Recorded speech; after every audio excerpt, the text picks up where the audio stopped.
لله رب العالمين والصلاة والسلام على رسول النبي الكريم محمد وعلى آله وأصحابه وأزواجه وذرياته أجمعين. أما بعد فأعوذ بالله من الشيطان الرجيم. بسم الله الرحمن الرحيم. ومن أحسن قولا ممن دعا إلى الله وعمل صالحا وقال إنني من المسلمين. ولا تستوي الحسنة ولا السيئة ادفع بالتي هي أحسن فإذا الذي بينك وبينه عداوة كأنه ولي حميم. وما يلقاها إلا الذين صبروا وما يلقاها إلا ذو حظ عظيم. وإما ينزغنك من الشيطان نزغ فاستعذ بالله إنه هو السميع العليم. وقال النبي عليه الصلاة والسلام: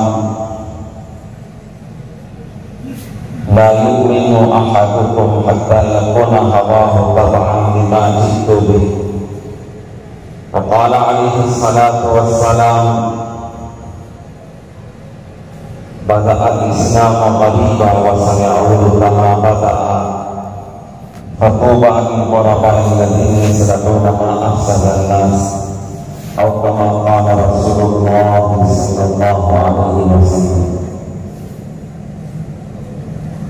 بزرگوں، بھائیوں، دوستوں، اللہ تعالیٰ کا بے انتہا فضل و کرم پا کر اللہ تعالیٰ نے ہم سب کو دعوت و تبلیغ کی اور دین کی عالی محنت میں اللہ نے چلایا اور اس سے نسبت عطا فرمائی. اللہ تعالیٰ زندگی کی آخری سانس تک استقامت کے ساتھ اخلاص کے ساتھ چلتے رہنے کی توفیق نصیب فرمائے. یہ اللہ تعالیٰ کا احسان اور اس کا فضل ہے. اس کے راستے میں اور اس کے دین کی محنت میں لگنا یہ اسی کا احسان اور اس کا فضل ہے. اس میں ہمارا کوئی کمال نہیں. کمال اگر اللہ تعالیٰ کمال والوں کو دیکھتے، استعداد اور صلاحیت والوں کو دیکھتے تو ہمارا نمبر نہ لگتا. دنیا میں ہم سے زیادہ صلاحیت والے ہیں، مال کے اعتبار سے، علم کے اعتبار سے، عقل مندی اور ہوشیاری کے اعتبار سے، صحت کے اعتبار سے، محنت کے اعتبار سے، بہت سی چیزوں میں ہم سے بھی لوگ آگے ہیں. اگر اللہ تعالیٰ اس طرح قبول فرماتے استعداد اور صلاحیت والوں کو تو ہمارا نمبر پتہ نہیں کب ملتا. جو اس کا احسان ہے، اس کا فضل ہے، اس نے ہمارے اندر قابلیت اور صلاحیت کو نہیں دیکھا. ہمارے اندر صلاحیت اور قابلیت کہاں؟ ہمارے اندر تو گناہ ہی گناہ ہے، غلطیاں ہیں، چوک ہے، عیب ہے.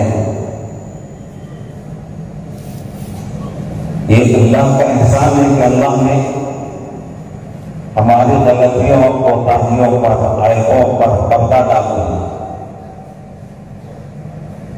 اگر اللہ تعالیٰ ہمارے عیبوں پر پردہ نہ ڈالتے، ہمارے گناہ لوگوں کے سامنے ظاہر کر دیتے، ہمارے گناہ، ہماری برائیاں، ہمارے عیب، بولو کوئی سلام کرتا لوگ ان سے دور بھاگتے، کوئی پاس نہ بٹھا اور کوئی قریب بھی نہ آتا. یہ تو اس کا احسان ہے، اس نے ستاری کا معاملہ کیا. پردہ ڈال دی ہمارے عیبوں پر، ہمارے گناہوں پر پردہ ڈال دی، اور مزید احسان کہ اس دعوت و تبلیغ کی نسبت عطا فرما کر ہماری قدر و قیمت بڑھا۔ لوگ سلام کرتے ہیں، مصافحہ کرتے ہیں، استقبال کرتے ہیں، اکرام کرتے ہیں، یہ سب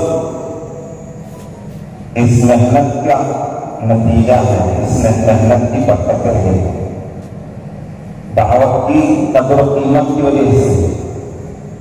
ہمارا ذاتی کوئی کمال نہیں ہے، یہ تو اللہ کا احسان اور سب فضل ہے۔ اللہ تعالیٰ انعام فرمانے میں، نعمت دینے میں پہل کرتے ہیں۔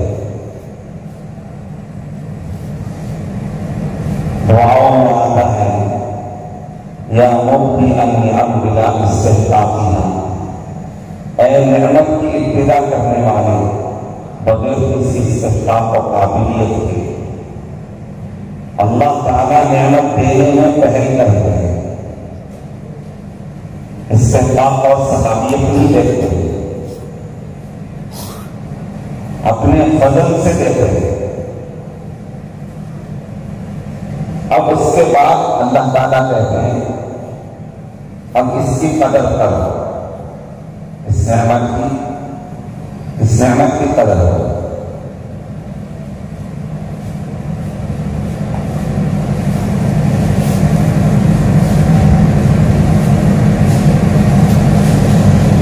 نعمت کی قدر کرو گے تو فرمایا ہم اس کی اضافہ کرتے ہوئے بڑھاتے ہیں۔ لئن شکرتم لأزیدنکم وَلَئِن كَفَرْتُمْ إِنَّ عَذَابِي لَشَدِیدٌ۔ نعمت کی ابتدا وہ فرماتے ہیں، اس کے بعد کہتے ہیں اس کی قدر کرو گے تو ہم بڑھاتے ہیں، اور اگر ناقدری کرو گے تو ناشکری اور ناقدری ہوگی تو کہتے ہیں ہمارا عذاب بہت سخت ہے۔ تو اللہ تعالیٰ نعمت دیتے ہیں تو اس کا تقاضا کرتے ہیں اسے شکر گزاری کرو، اسے قدر دانی، بلکہ یہ اللہ کا فضل اور اللہ کا یہ کرم امتحان لینے کے لیے ہوتا ہے۔ ھذا من فضل ربی، ارے لکھتے ہی لکھتے ہیں، کہاں لکھتے ہیں؟ بولو سونے والے بولو، لوگ کہاں لکھتے ہیں؟ گھروں میں، گاڑیوں پر، دکانوں پر لکھتے ہیں ھذا من فضل ربی، یہ میرے رب کا فضل ہے۔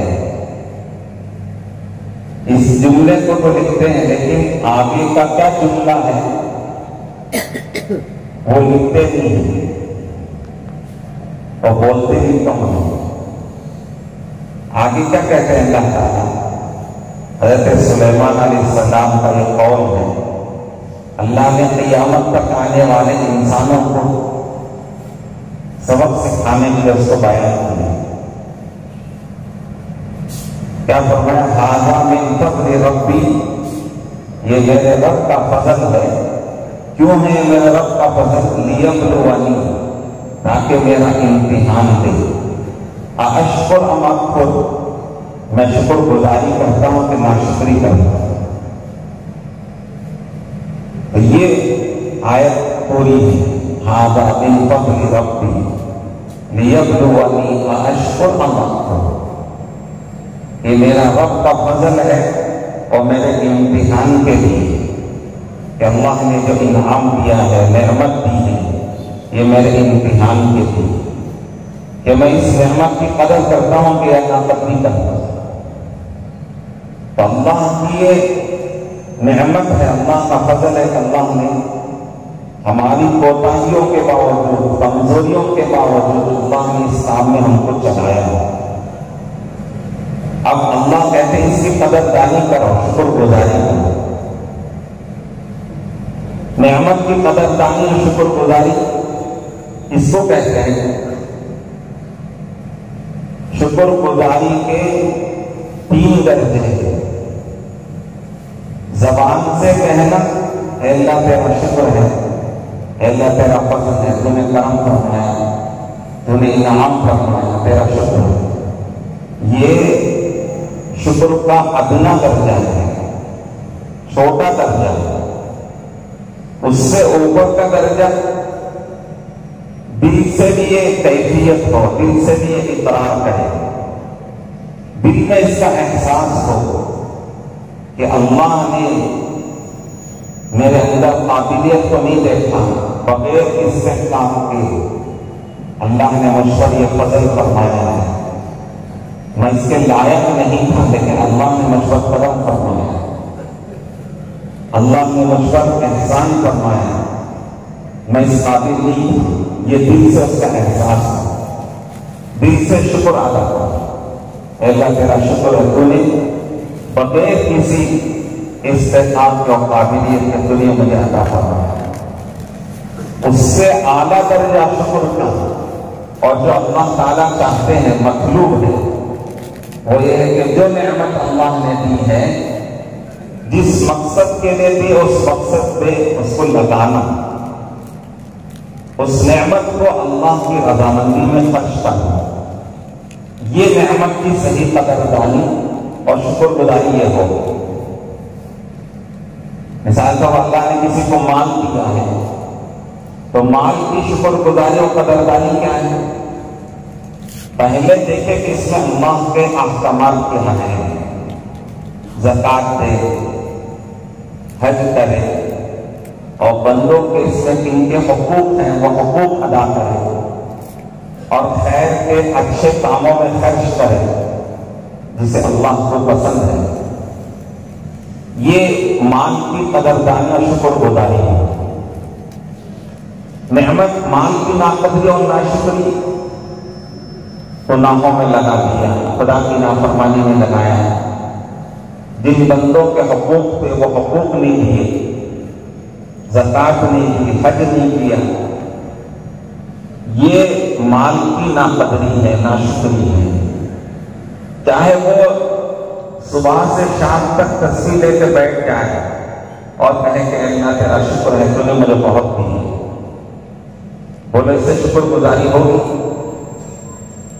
نہ اس سے اللہ کا حکم پورا کر رہا ہے، نہ بندوں کے حقوق دے رہا ہے، صرف مال لے کے بیٹھا ہوا اور زبان سے کہے کہ اللہ تیرا شکر ہے، تو نے بہت دی، بولو بھی شکر گزاری ہوگی؟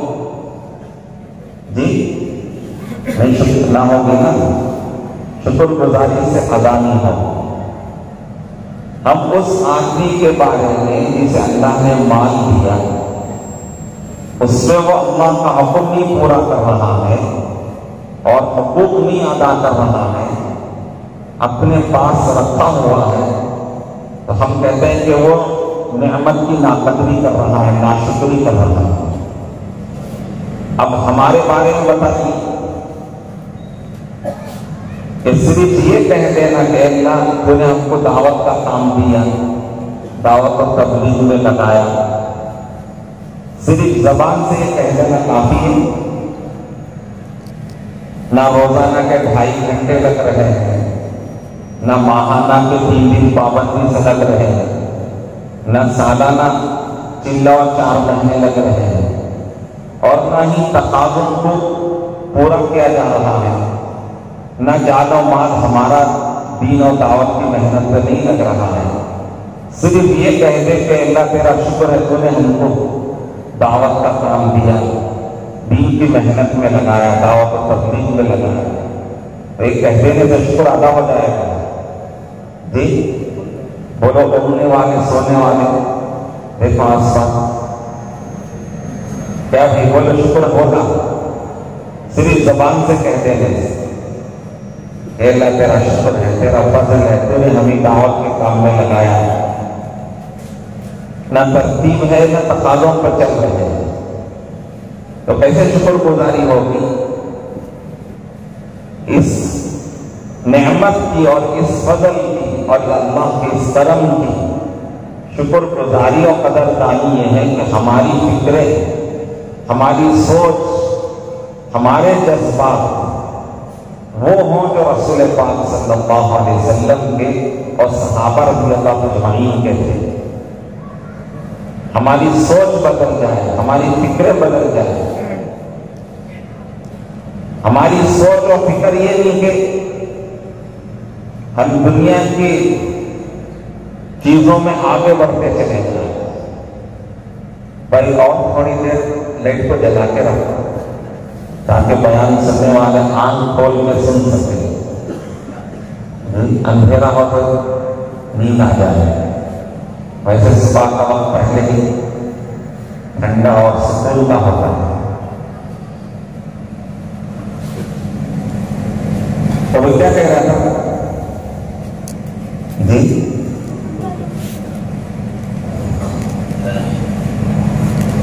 اللہ تعالیٰ نے اس نعمت کی شکر گزاری اور قدردانی کیا ہے؟ اس نعمت کی شکر گزاری اور قدردانی ہماری سوچ، ہماری فکریں، ہمارے جذبات وہ ہو جائے جو رسول پاک صلی اللہ علیہ وسلم کے تھے، صحابہ رضی اللہ اجمعین کے تھے. ان کی سوچ اور ان کی فکر، ان کے جذبات کیا تھے؟ ان کی آخری تمنا، سب سے بڑی تمنا یہ تھی کہ اللہ کا دین دنیا میں زندہ ہو جائے، ہمارا اس میں سب کچھ لگ جائے اور ہم ختم ہو جائے. چاہے ہم مٹ جائیں اور ہمارا سب کچھ اس وقت لگ جائے اور اللہ کا دین دنیا میں زندہ ہو جائے. یہ ان کے جذبات اور فکریں تھیں. یہ نہیں کہ ہمارے کھانے اچھے ہوں، ہمارے کپڑے اچھے ہوں، ہمارے گھر اچھے ہوں، ہماری سواریاں اچھی ہو جائے، ہم دنیا میں آگے بڑھ جائیں. یہی تھے ان کے جذبات. ہمارے جذبات میں اور ان کے جذبات میں زمین اور آسمان کا فرق ہے. اللہ معاف فرمائے، ہم دین کا کام کرتے بھی کیا سوچتے ہیں؟ ایک دکان کی 2 دکان ہو جائے، ایک گھر کے 2 گھر ہو جائے. لیکن وہاں یہ نہیں سوچا جاتا، بلکہ اللہ نے جو کچھ دیا ہے وہ سب کچھ اللہ کے دین پر لگ جائے. اس پر ان کو خوشی ہوتی تھی، وہ خوش ہوتے تھے، اس پر لگا کر خوش ہوتے تھے. اللہ کے راستے میں نکل کر ان کو خوشی ہوتی تھی. اگر کسی وجہ سے، کسی مجبوری اور عذر کی وجہ سے ان کو روک دیا جاتا تو اس کا ان کو دکھ ہوتا، اس کا غم ہوتا اور ان کے آنکھوں سے آنسو جاری ہو جاتے، تڑپ اٹھتے تھے اور روتے تھے کہ اللہ کا دین کا تقاضا ہے اور میں اس تقاضے کو پورا نہیں کر سکتا، میں نکل نہیں سکتا. وہ روتے تھے دعویٰ کی طرح. ایک غزوے کا واقعہ ہے کہ بہت دور کا سفر تھا، سخت گرمی، عرب کی چمچماتی ہوئی دھوپ، بہت لمبا سفر، پیدل جانا ناممکن تھا، مشکل تھا. اللہ کے نبی صلی اللہ علیہ وسلم نے کچھ لوگوں سے، صحابہ سے کہا، دیکھو تمہارے پاس بھی سواری نہیں ہے اور ہمارے پاس بھی سواری نہیں ہے کہ تم کو لے کر جاؤ. اس وقت یہ حال تھا کہ ایک ایک سواری میں 10-10 آدمی باری باری، ایک بیٹھے تو 9 چلے، اس طرح باری باری اس سفر میں نکلے. کچھ لوگ پھر بھی بچ گئے تو اللہ کے نبی نے ان سے کہا کہ نہ تمہارے پاس سواری ہے نہ میرے پاس سواری ہے تم کو دینے کے لیے، تم یہیں رہ جاؤ. اس پر ان کو اتنا دکھ اور رنج ہوا، ایسے بے چین اور بے قرار ہو گئے، ایسے رونے لگے کہ اللہ تعالیٰ کو یہ ادا پسند آیا. بے چین بے قرار ہو کے آنکھوں سے آنسو جاری ہو گئے. اور اللہ نے کہا کہ دیکھو، تولوا اعینہم تفیض من الدمع حزنا الا یجدوا ما ينفقون، کہ وہ واپس ہو رہے تھے کہ ان کے آنکھوں سے آنسو جاری تھے. اس بات کا دکھ اور رنج تھا کہ آج ہمارے پاس خرچ نہیں ہے، ہم نہیں جا سکے، سہولت نہیں ہے تو اس لیے رو رہے ہو۔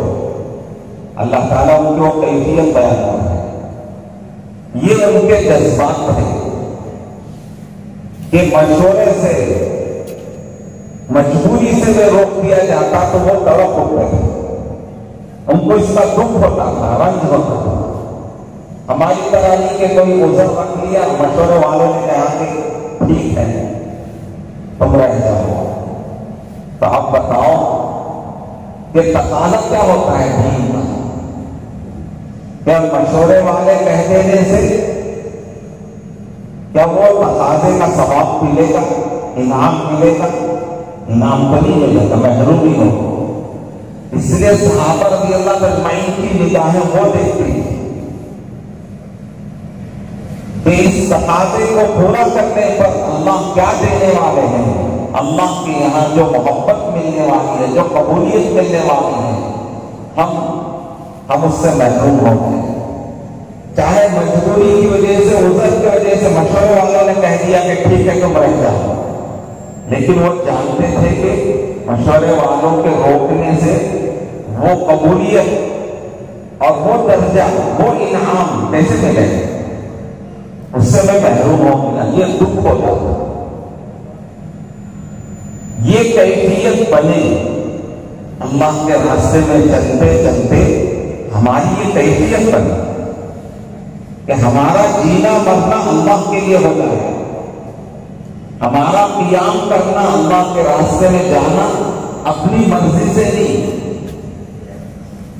دین کے تقاضے پر، کہ دین کا کیا تقاضا ہوگا اس پر ہمارا جینا بھی ہوگا، مرنا بھی اس پر ہوگا۔ تو یہ نعمت کی اصل قدردانی و شکر گزاری۔ اسی طرح سے اس محنت سے جو بات چاہی جا رہی ہے ہمارے اندر کہ یہ 100% دین ہماری زندگی میں ہے، اور اسی طرح دین کی محنت ہماری زندگی میں ہے۔ یہ اس محنت کا تقاضا ہے اور شکر گزاری ہے۔ ایک تو ہم جس طرح دعوت دے رہے ہیں لوگوں کو ایمان کی طرف، صحیح یقین کی طرف، اللہ کی بڑائی، اللہ کی عظمت، اللہ کی قدرت کی طرف، ایک اللہ سے ہونے کا یقین، ایک اللہ سے ہونے کی طرف ہم دعوت دے رہے ہیں، تو سب سے پہلے یہ چیزیں میرے اندر پیدا ہیں۔ ہم اللہ کے نبی کے سنتوں میں کامیابی کی طرف بلا رہے ہیں، اس کا یقین میرے اندر ہے۔ اللہ کے نبی کی عظمت، اللہ کے نبی کی تعظیم اور محبت سب سے زیادہ میرے اندر ہے۔ میرا ایمان سب سے اچھا ہو، میری عبادت سب سے اچھی ہو، میرے اخلاق سب سے اچھے ہوں، میں دین اور دعوت کی محنت میں سب سے آگے رہوں۔ یہ دین کی قدردانی ہے، محنت کی قدردانی ہے۔ اللہ تعالیٰ نے جہاں اسلام کی عظمت کو بیان کیا، اسلام کی قدر و قیمت کو بیان کیا، وہیں عمل کی قیمت کو بھی بیان کیا، اہمیت کو بتایا، اچھے اعمال کی، اچھے اخلاق کی اہمیت کو بیان کیا۔ وَمَنْ أَحْسَنُ قَوْلًا مِّمَّنْ دَعَا إِلَى اللَّهِ، اس سے اچھی بات کس کی ہو سکتی ہے جو ہم لوگوں کو اللہ کی طرف بلائے، یعنی سب سے اونچی بات اور سب سے اچھی بات اللہ کی طرف بلانا ہے۔ تو کیا بلانا کافی ہے؟ ایسے کام ہو جائے گا، یعنی ذمہ داری پوری ہو گئی؟ اللہ کہتے ہیں نہیں، وَعَمِلَ صَالِحًا، اچھے عمل کرے، اور دعوت بھی اچھی دے، سب سے اونچا کام ہے، سب سے اچھا کام ہے، عمل بھی سب سے اونچا کیا، دعوت بھی دی۔ اب اس کی وجہ سے اپنے اندر بڑائی نہ پیدا ہو جائے، تواضع ہو، اور کہے کہ وَقَالَ إِنَّنِي مِنَ الْمُسْلِمِينَ، میں مسلمانوں میں سے عام مسلمان ہوں۔ یہ اللہ نے محنت کرنے والے دعوت کا کام کرنے والوں کو سکھا دیں کہ جہاں دعوت کا یہ کام سب سے اونچا ہے اور سب سے بڑا ہے، وہی اس کا تقاضا ہے کہ اس پر خود عمل کرے۔ وَعَمِلَ صَالِحًا، عمل کو اچھا بنائے، اچھا عمل۔ اچھا عمل کون سا ہے؟ ہر کام رسول پاک صلی اللہ علیہ وسلم کے سنت کے مطابق ہو۔ اس لیے کہ مسلمان کا عمل، کوئی کام یہ نہیں ہے کہ یہ دنیا کا ہے، اسے جیسے چاہے کرو، دل میں جیسا ہے ویسے کرو، ایسا نہیں ہے کہ بھئی یہ دین کا کام ہے اس لیے اسے سنت کے مطابق، اللہ کے حکم کے مطابق کرنا ہے، اور یہ دنیا کا کام ہے اسے جیسے چاہے کر سکتے ہیں، ایسی بات نہیں۔ مسلمان کا ہر عمل دین ہے اور عبادت ہے، اس پر یا تو اجر و ثواب ہوگا یا عذاب اور پکڑ ہوگا۔ دین صرف نماز، روزہ اور زکوٰۃ اور حج کا نام نہیں ہے۔ نماز، روزہ اور زکوٰۃ اور حج بھی عبادت اور دین اس وقت بنیں گے جب اس میں اللہ کا حکم ہوگا، نبی کی سنت ہوگا۔ ارکان اسلام نہیں، ارکان اسلام کیسے؟ جیسے مسجد ہے، مسجد کے آپ دیکھیں گے کہ اس کے پلر ہوں گے، ستون ہوں گے، تو ایسے یہ اسلام کے ستون اور پلر ہیں۔ کہ آپ یہ بتائیے مسجد کے جو ستون اور پلر ہیں کیا وہ پوری مسجد ہے؟ ہاں، مسجد اس پر قائم ہوگی جو مسجد کے پلر ہیں، ستون ہیں، اس کے دیوار ہیں، اور وہ اس کے اوپر مسجد کھڑی ہوگی۔ لیکن پوری مسجد تو نہیں ہے وہ، مسجد کو پھر دائیں بھی کرنا پڑے گا، دیوار بھی، کھڑکیاں بھی، دروازے بھی، روشنی کے لیے، ہوا کے لیے انتظام بھی کرنا ہوگا، سب جا کے تب مسجد پوری ہوگی۔ ایسے ہی ارکان اسلام پورا اسلام نہیں ہے، وہ ارکان اسلام ہے کہ اسلام اسی پر قائم ہوگا جیسے مسجد ان پلروں پر اور اس فاؤنڈیشن پر قائم ہوتی ہے، ایسے ہی اسلام اس پر قائم ہوگا۔ پوری مسجد صرف پلر کو نہیں کہیں گے، اور بھی اس کی بہت سی چیزیں ہیں، سب کو ملا کر مسجد ہوتی ہے۔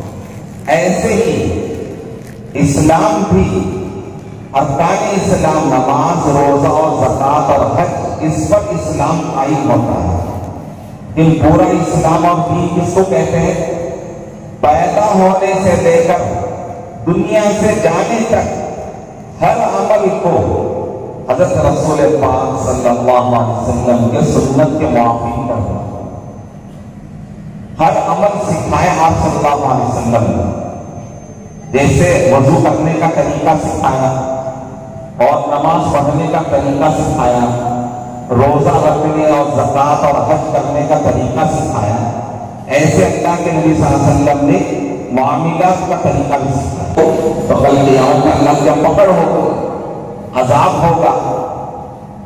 اس سے بھی زیادہ معاملات کے بگاڑ پر، معاشرت کے بگاڑ پر، اخلاقیات کے بگاڑ پر اس سے زیادہ عذاب ہوگا۔ کیوں؟ نماز، روزہ، زکوٰۃ اور حج یہ اللہ کا حق ہے۔ اللہ کہتے ہیں میرے حق میں چاہے تو سزا دوں گا، چاہے تو معاف بھی کروں گا، لیکن بندوں کے حقوق کو میں معاف نہیں کر سکتا۔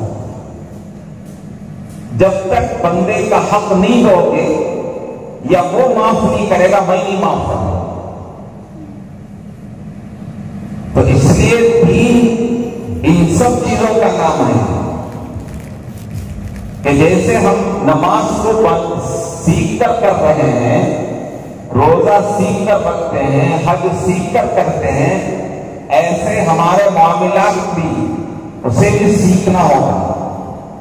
کاروبار، شادی بیاہ ہے، لین دین ہے، اس میں اللہ کا حکم کیا ہے، نبی کا طریقہ کیا ہے، یہ سکھایا گیا.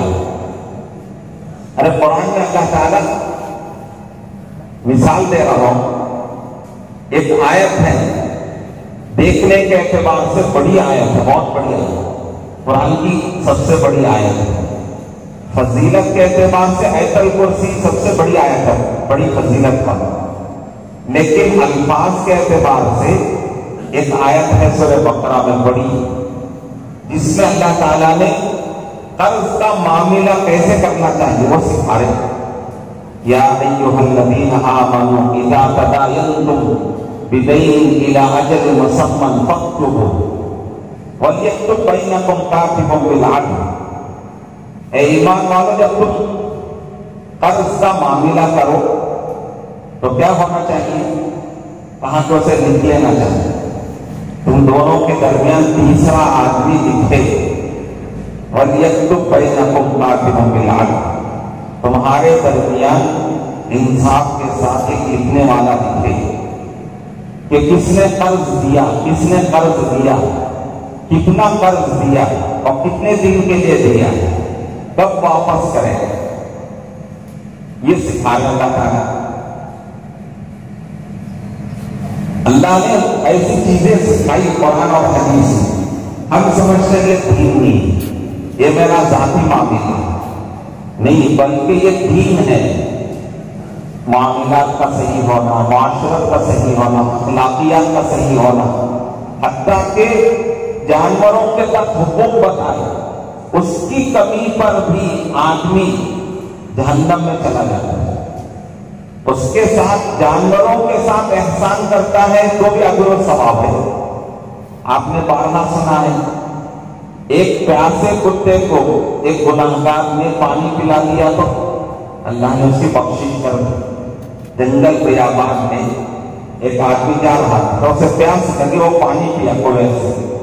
پانی پی کے کنویں سے باہر آیا تو دیکھا کہ ایک کتا پیاس کی وجہ سے زمین چاٹ رہا ہے. تو اس کے اندر احساس ہوا کہ جیسے مجھے پیاس ستا رہی تھی ایسے ہی جانور کو بھی پیاس ستا رہی ہے.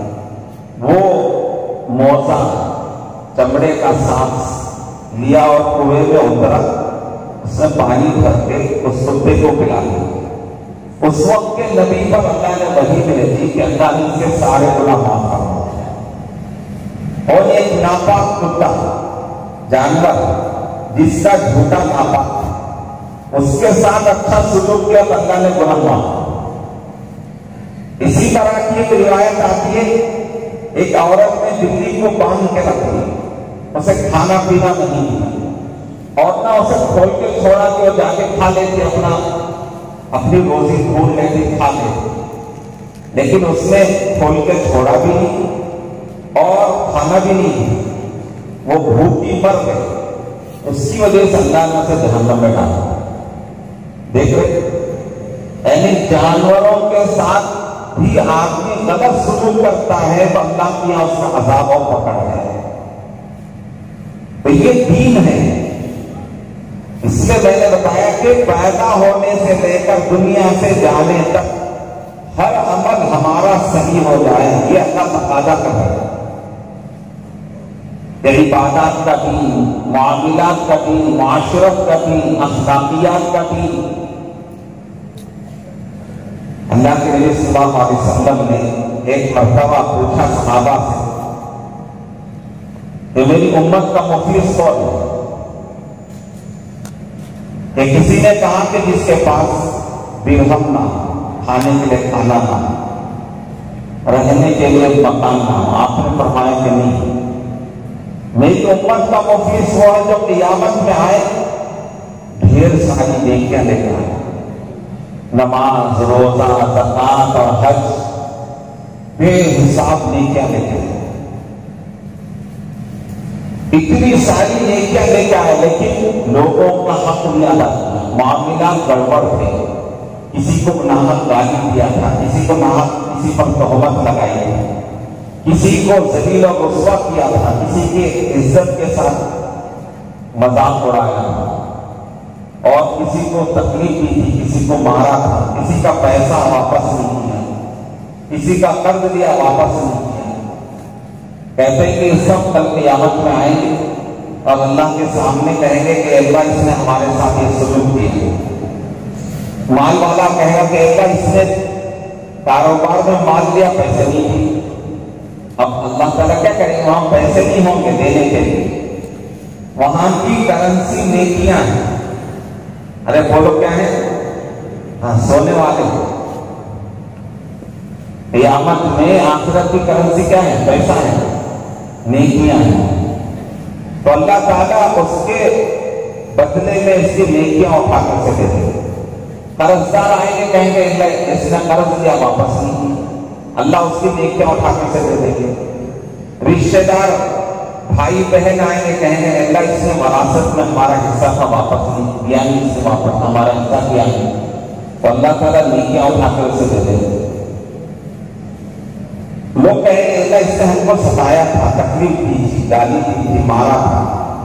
اب وہاں یہ نہیں کہیں گے تم بھی گالی دو، تم بھی مار دو، نہیں، اس کے بدلے میں نیکیاں اٹھا کے دیتے چلے گئے، حتیٰ کہ اس کی نیکیاں ختم ہو جائیں گی، لیکن اور حقدار تقاضا کریں گے آگے، تو تب اللہ کیا کریں گے؟ اب اس کے پاس تو نیکیاں تو نہیں ہیں، اب قرض داروں کے، حقوق والوں کے گناہ اٹھا کر اس پر ڈال دیں۔ جو نیکیاں لے کے آیا تھا پہاڑوں کے وقت، اب وہ گناہوں کا بوجھ لے کے جہنم میں جانا۔ کون؟ نماز پڑھنے والا، نمازی، روزہ دار، حاجی صاحب، دین کا کام کرنے والے، 4 مہینے چلا لگائے، دین کی محنت کر رہے ہیں۔ اگر یہ ان کا معاملہ خراب ہے تو نیکیاں ان کی جائیں گی، اللہ کے ساتھ میں فرمایا۔ اس لیے 100% دین ہماری زندگی میں آئے، اس نعمت کی سب سے پہلے قدردانی اور تقاضا یہ ہے کہ ہماری زندگی کے ہر عمل میں اللہ کا حکم و نبی کی سنت، معاملات، معاشرت، اخلاقیات، ان سب میں دین آئے۔ اس لیے میں نے بتایا دین چند چیزوں کا نام نہیں ہے، پیدا ہونے سے لے کر دنیا سے جانے تک اس کی زندگی 60 سال، 70 سال، 100 سال رہی، اور اس نے سنت اور شریعت کے موافق گزار لیا، تو کل قیامت میں اٹھے گا تو اس کی 60 سال پوری عبادت میں لکھی ہوئی ہوگی، اس کے 70 اور 100 سال دین کی محنت میں اور دین اور عبادت میں لکھے ہوئے ہوں۔ کب؟ جبکہ یہ اپنے ہر عمل کو سنت کے موافق بنائیں، اپنی ہر چیز کو سنت کے موافق بنائیں۔ کہ اللہ تعالیٰ اس کا تقاضا کر رہے ہیں کہ اللہ کہہ رہے ہیں دیکھو ہم نے تم کو پیدا ہی اس کے لیے کیا ہے کہ تم اپنے عمل کو اچھا بناؤ۔ حسن عمل اللہ تعالیٰ کو پسند ہے۔ آپ نے دعوت دی، یہ سب سے بڑا حسن تھا۔ وَمَنْ أَحْسَنُ قَوْلًا مِّمَّنْ دَعَا إِلَى اللَّهِ۔ دوسری صفت فرمائی وَعَمِلَ صَالِحًا، اچھے کام کر۔ کہ اللہ نے دنیا میں زندگی دی ہے اسی کے لیے، الَّذِي خَلَقَ الْمَوْتَ وَالْحَيَاةَ لِيَبْلُوَكُمْ أَيُّكُمْ أَحْسَنُ عَمَلًا، کہ وہ ذات جس نے موت اور زندگی بنائی، کیوں بنائی؟ زندگی کیوں دی اور موت کیوں دیتے ہیں؟ اللہ کہتے ہیں لِيَبْلُوَكُمْ، تمہارے امتحان کے لیے، دیکھنے کے لیے۔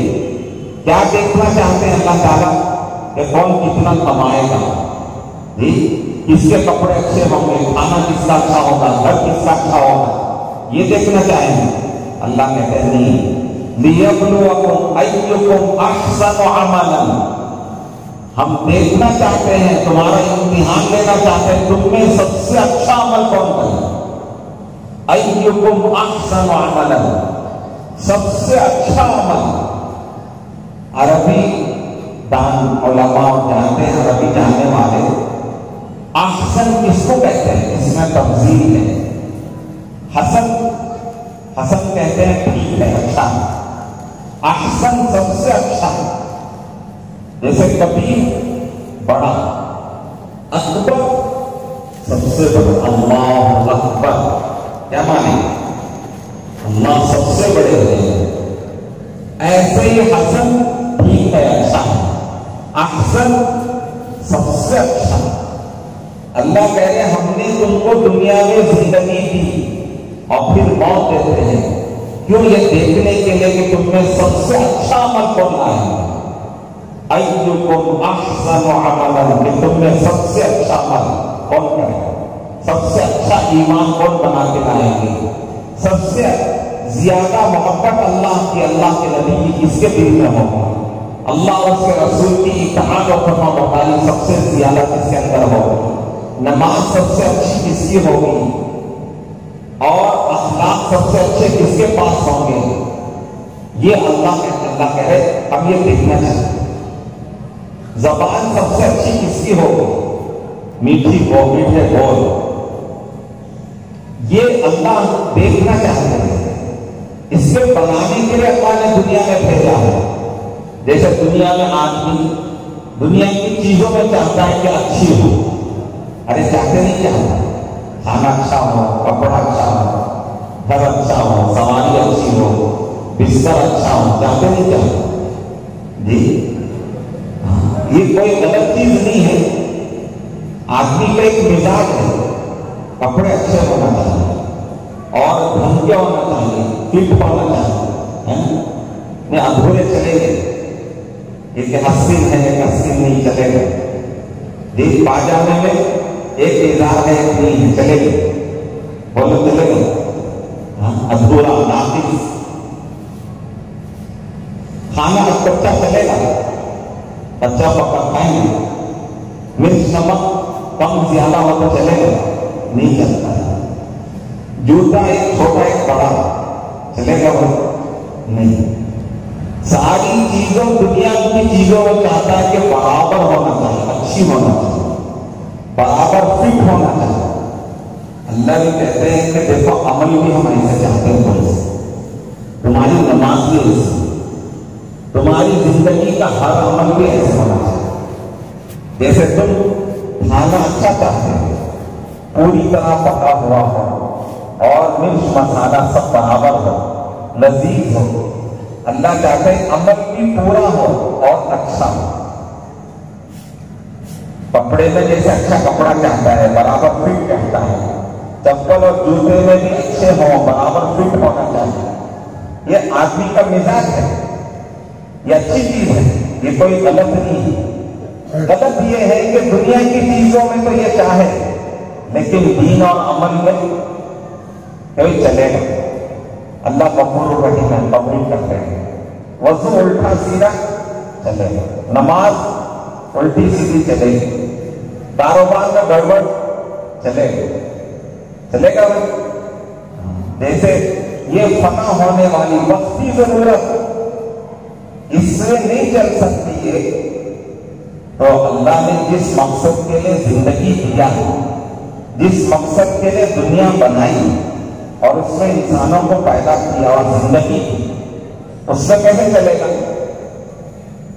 تو جیسے ہم چاہتے ہیں دنیا کی ہر چیز اچھی سے اچھی ہو، بڑھیا سے بڑھیا، عمدہ سے عمدہ ہو، اللہ بھی ہم سے چاہتے ہیں ہمارا عمل بھی اچھا سے اچھا ہونا چاہیے، ہمارا ایمان اچھا ہو، ہمارا یقین اچھا صحیح ہو، اللہ کے نبی سے محبت سچی ہو، اللہ سے سچی محبت ہو، اللہ اور اس کے رسول سے اطاعت پوری ہو، اور ہماری نمازیں اچھی ہوں، ہمارے اخلاق اچھے ہوں۔ یہ اللہ نے سکھایا، ہمارا ہر قول اچھا ہو۔ بلکہ مومن کا اسلام، مسلمان کے اسلام کا کمال، کامل اسلام، کامل مومن کون ہے؟ آپ صلی اللہ علیہ وسلم نے فرمایا من حسن اسلام المرء ترک ما لا یعنی، من حسن اسلام المرء ترک ما لا یعنی، آدمی کے اسلام کی خوبی، آدمی کے اسلام کا کمال یہ ہے کہ وہ ہر اس چیز کو چھوڑ کے جو لایانی ہے دیتا ہے.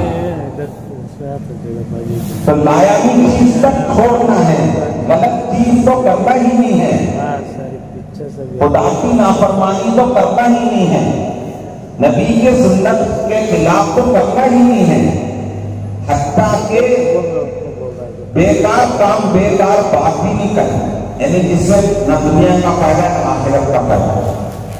لایانی وہ ہے نہ جس میں دنیا سے متعلق بیکار کی بات ہے، بیکار کا گھومنا پھرنا ہے، بیکار کا ٹائم پاس کرنا ہے. اور اس سے بڑی مصیبت آج موبائل ہو گئی.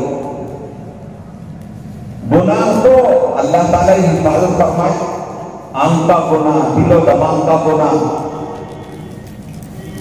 اس سے آدمی کی عبادت کی لذت چلی جاتی ہے، دعاؤں کی قبولیت چلی جاتی ہے، ایمان کی چاشنی مٹھاس چلی جاتی ہے.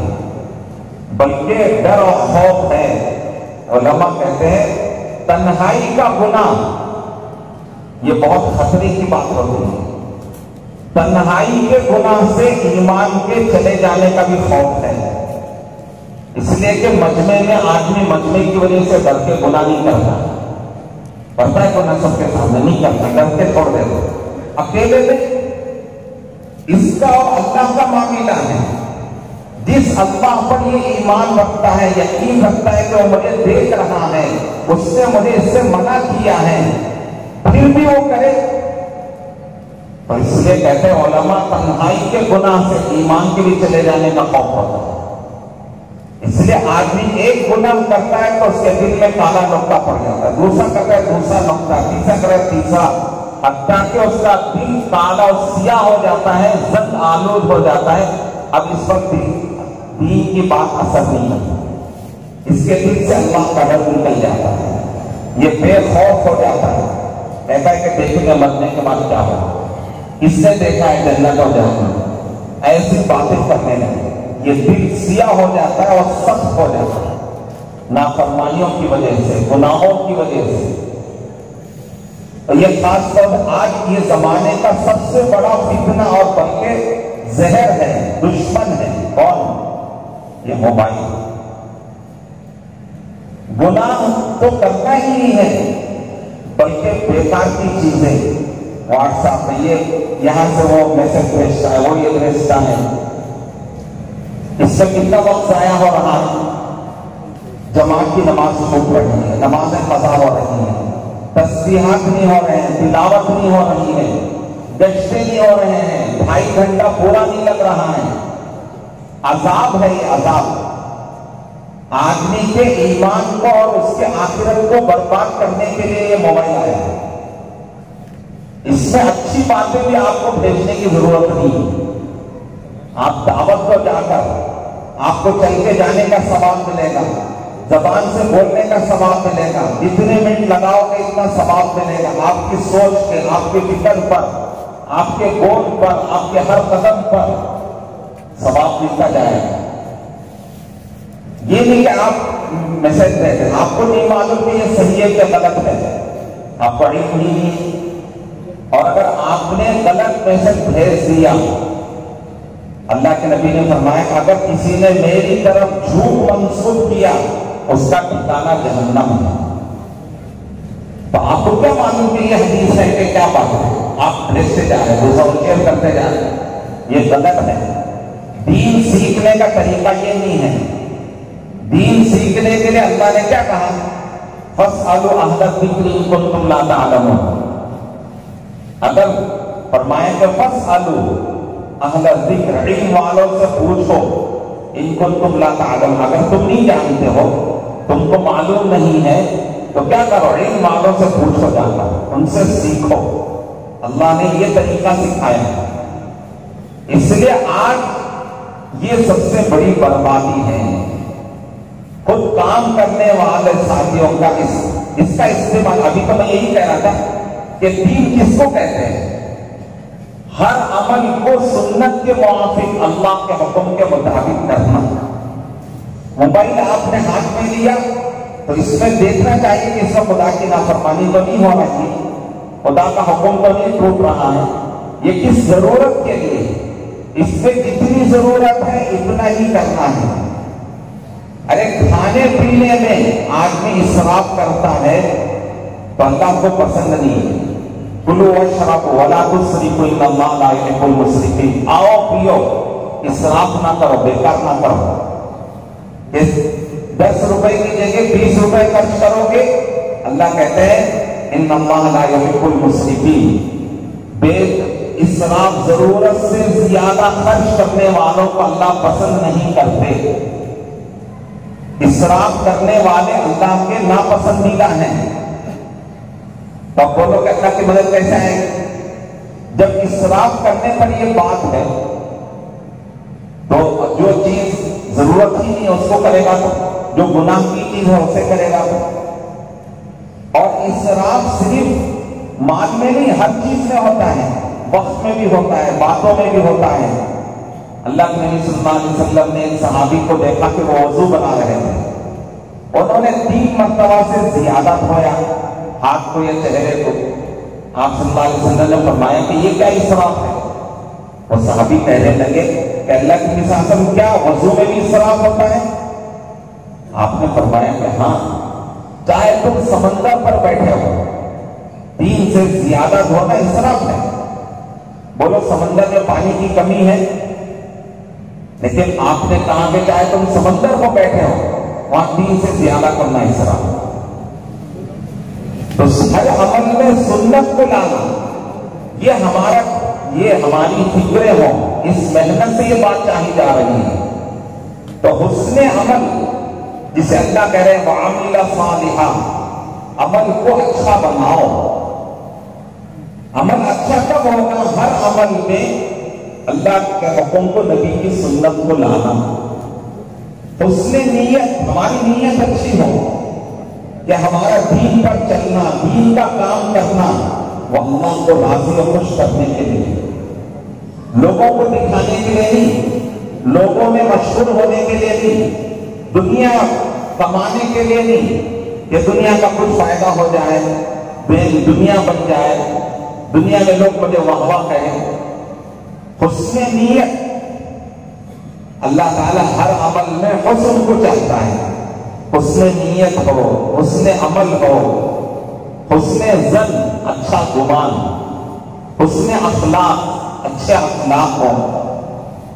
یہ دعوت کے محاسن ہیں، دعوت کی خوبیاں ہیں کہ اس کام میں لگنے کے بعد ہماری نیتوں میں جو حسن پیدا ہو، ہماری نیت اچھی ہو، ہمارا عمل اچھا ہو.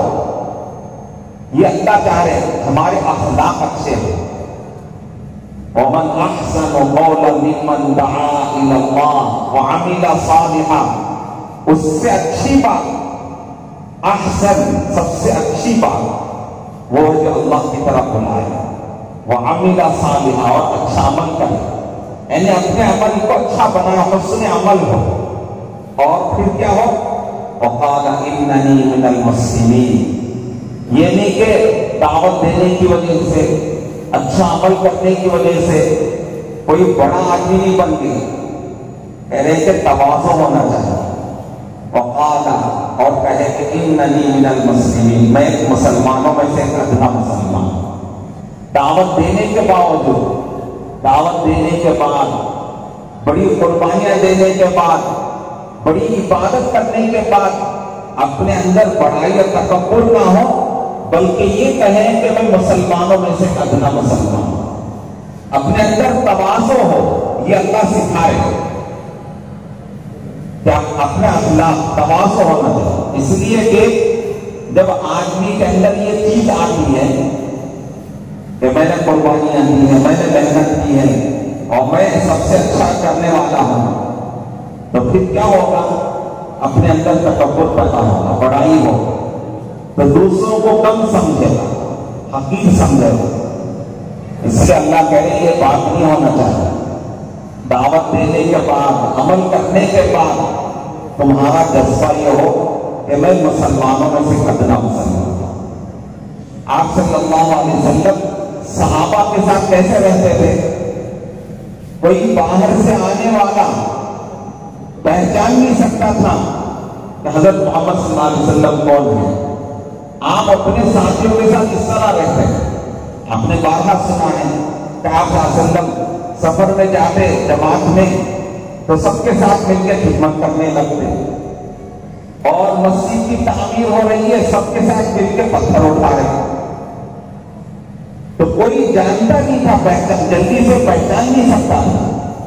آپ نے کوئی اپنی الگ سے قومیت اور اپنی شان الگ سے نہیں بنائی کہ لوگ مجھے پہچانے، دیکھتے ہی پہچان لیں، مجھے اونچی جگہ پہ بٹھائے، لوگ جیسے کہتے ہیں مجھے امیر صاحب کہے، لوگ میرا اکرام کرے، میرا استقبال کرے، مجھے سلام کرے، مجھے اچھی جگہ بٹھائے۔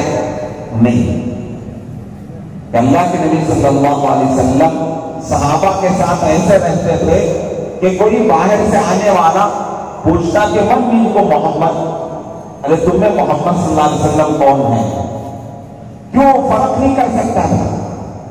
آپ اس طرح سب کے ساتھ رہتے تھے، اس لیے فرمایا کہ ہمارے اپنے اندر بھی قربانیاں دینے کے بعد بھی، بڑی عبادت کرنے کے بعد بھی یہ نہیں کہ میں سب سے اچھا ہوں، یہ نہیں ہونا چاہیے۔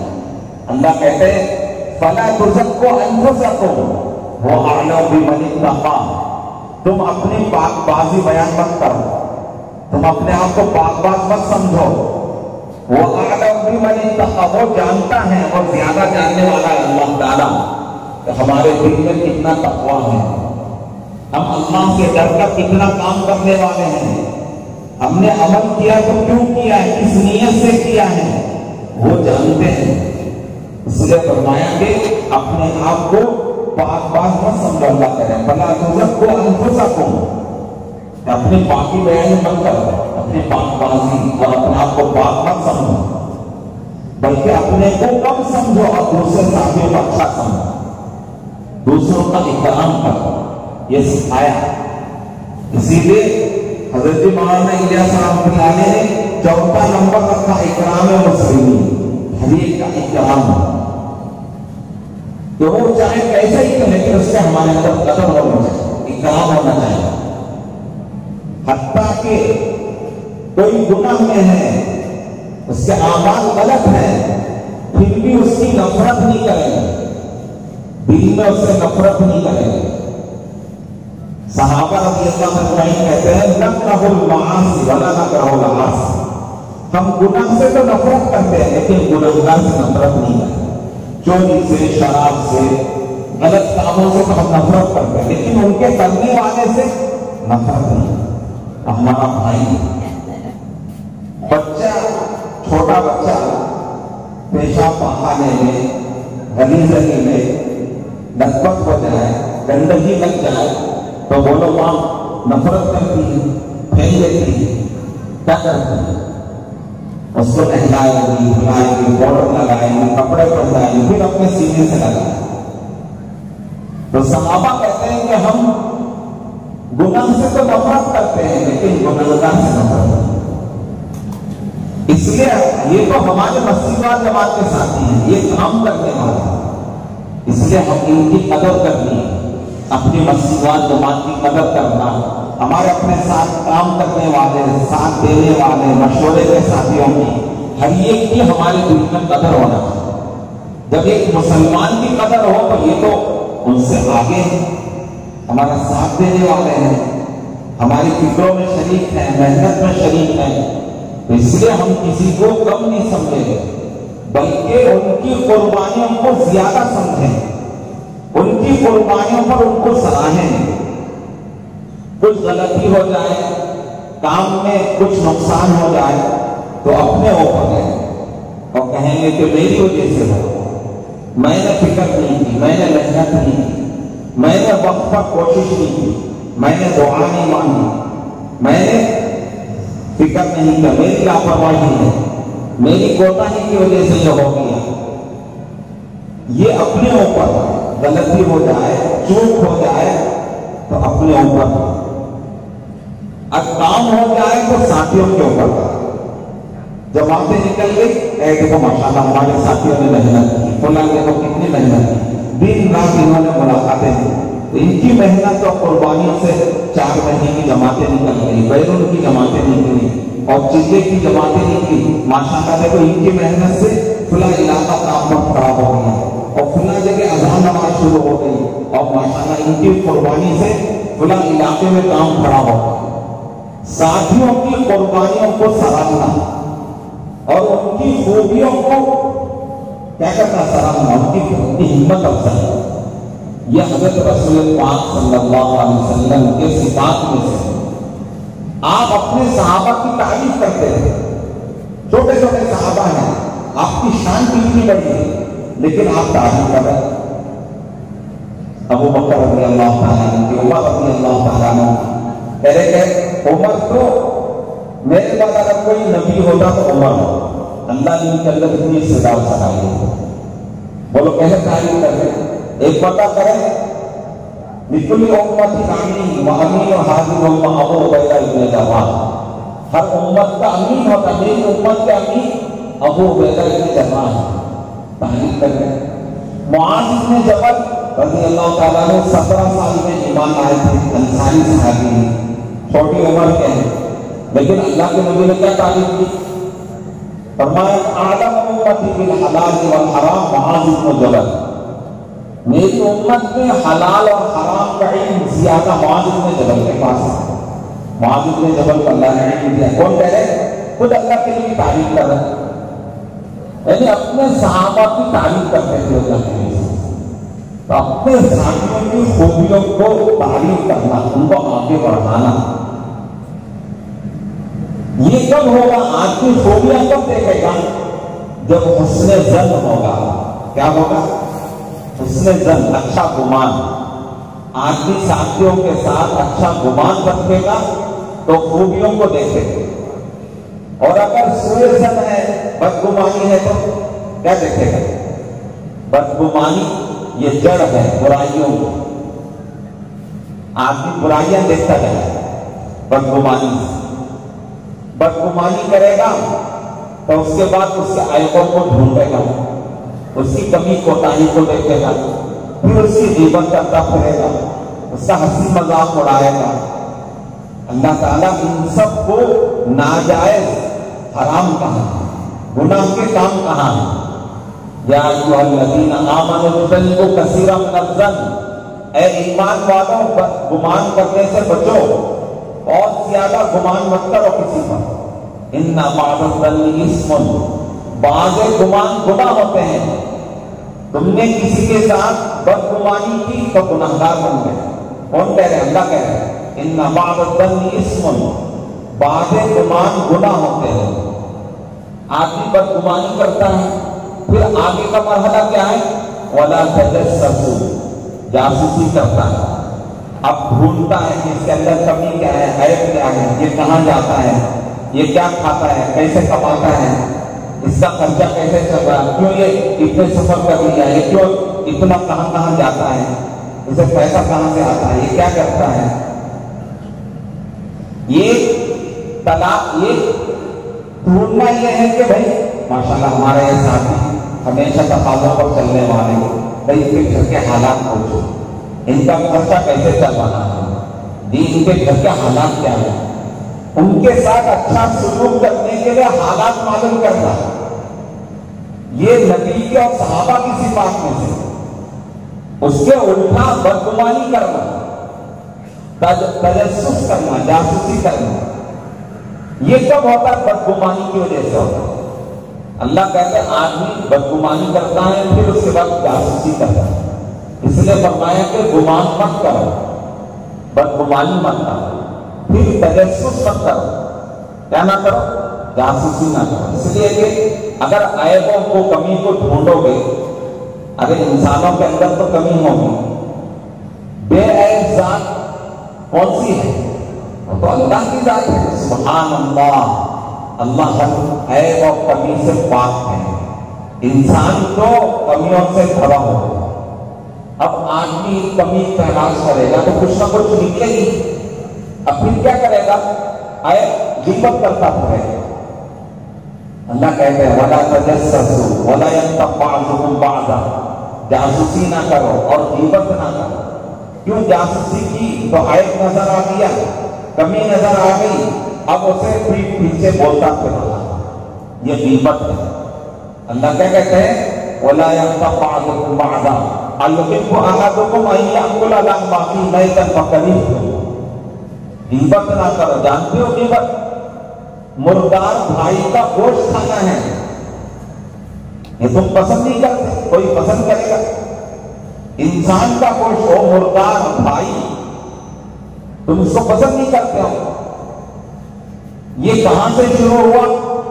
بدگمانی سے شروع ہوا، اور آدمی دوسرے کو حقیر سمجھے۔ اللہ کہتے ہیں لا یسخر قوم من قوم عسى ان يكونوا خيرا منهم۔ اے ایمان والو، کسی کا ٹھٹا مذاق مت اڑاؤ، اس لیے کہ جس کا تم مذاق اڑا رہے ہو، اللہ کہہ رہے ہیں عسى ان يكونوا خيرا منهم، ہو سکتا ہے کہ وہ تم سے اچھا ہوگا۔ کون کہہ رہے ہیں؟ اللہ خود کہہ رہے ہیں۔ جس کو تم کم سمجھ کر حقیر سمجھ کے اس کا مذاق اڑا رہے ہو، اللہ کے وہ تم سے اچھا ہوگا۔ جی، اس کوئی عورت کسی عورت کا مذاق نہ اڑائے، اللہ کہہ رہے ہیں وَلَا نِسَاءٌ مِّن نِسَاءٍ عَسَىٰ أَن يَكُنَّ خَيْرًا مِّنْهُنَّ وَلَا تَلْمِزُوا أَنفُسَكُم بِالْأَلْقَابِ بِئْسَ الِاسْمُ الْفُسُوقُ بَعْدَ الْإِيمَانِ۔ ایمان لانے کے بعد آڑے نامہ سے مت پکارو۔ مسلمان ہے، ایمان والا ہے، اسے اچھے نام سے بلاؤ۔ یہ اللہ تعالیٰ اخلاق سکھا رہے ہیں۔ اس لیے فرمایا کہ ہمارے یہاں حسن ظن، اچھا گمان رکھیں گے تو خوبیاں نظر آئیں۔ حضرت مولانا الیاس رحمۃ اللہ علیہ فرماتے تھے کہ اللہ نے انسان کو دو آنکھ دی۔ بولو دو آنکھ کیوں دی ہے؟ ارے بولو کیوں دی ہے؟ ہاں، ذرا سونے والوں کو جلا کے پوچھو دو آنکھ کیوں ملی؟ سونے کے لیے جی، دو آنکھ کیوں دی؟ فرمایا کہ اللہ نے دو آنکھ اس لیے دی ہے، ایک آنکھ سے دوسروں کی خوبیوں کو دیکھے، دوسروں کی اچھائیوں کو دیکھے، اور دوسری آنکھ سے اپنی کمی کو دیکھے کہ میرے اندر کیا کمی ہے، میرے اندر کیا خرابی ہے۔ اس کے لیے اللہ نے دو آنکھ دی۔ تو میں نے کہا کہ اس محنت سے یہ چاہا جا رہا ہے ہمارے اندر حسن نیت ہو، اچھی نیت، ہر ایک کے ساتھ اچھا گمان ہو، اور ہمارا عمل سب سے اچھا ہو، ہمارے اخلاق سب سے اچھے ہوں، حسن اخلاق۔ جیسا کہ میں نے بتایا، ہمارے اپنے ساتھیوں کے ساتھ اکرام کا معاملہ، ان کی قدر کرنا، ان کی قربانیوں کو سراہنا، اور اپنے کو چھوٹا سمجھنا کہ یہ سب چاول ہے اور میں کنکر ہوں۔ اگر یہ مسجدوار جماعت نہ ہو، یہ ساتھی نہ ہو، تو میری کیا حیثیت ہے؟ بولو میں اکیلا کچھ کر سکتا ہوں؟ میرے سے کچھ ہوگا؟ ارے یہ سب ساتھی ہیں، ان کی وجہ سے ہو رہا ہے، ان کے ساتھ دینے سے ہو رہا ہے، ان کے ساتھ دینے سے میں چل رہا ہوں۔ اگر یہ میرا ساتھ نہ دیتے تو میں خود نہیں چلتا۔ تو یہ میرے ساتھیوں کا احسان ہے، یہ میرے ساتھیوں کا میرے اوپر احسان ہے کہ یہ میرا ساتھ دے رہے۔ تو اپنے ساتھیوں کا احسان سمجھنا اور ان کو اپنے سے اچھا سمجھنا، جیسے بتایا نا یہ سب چاول ہے، میں کنکر ہوں۔ کنکر الگ ہو گیا تو کوئی قیمت ہے، ہاں چاول کے ساتھ مل کے رہا تو اس کی بھی قیمت لگ جاتی ہے۔